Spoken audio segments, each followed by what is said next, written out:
నమస్తే, this is Mani. Welcome to Vijayakranthi voice of Telangana.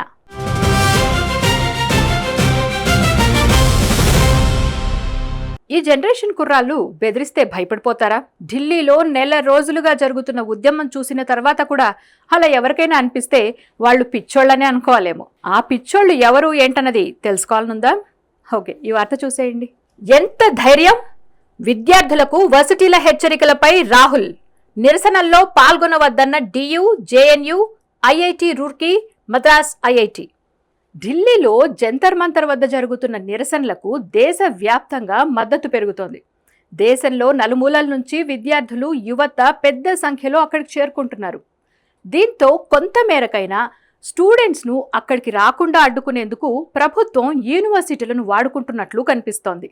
Delhi university, JNU, IIT Roorkee, IIT Madras వంటి విశ్వవిద్యాలయాలు తమ విద్యార్థులు ఢిల్లీ నిరసనలకు వెళ్లొద్దని ఆదేశించింది. కాక్రోచ్ పార్టీ నిరసనల్లో పాల్గొంటే భవిష్యత్తు దెబ్బతింటుందని హెచ్చరించాయి కూడా. ఈ ఇష్యూపై ప్రతిపక్ష నేత రాహుల్ గాంధీ తీవ్రంగా స్పందించారు.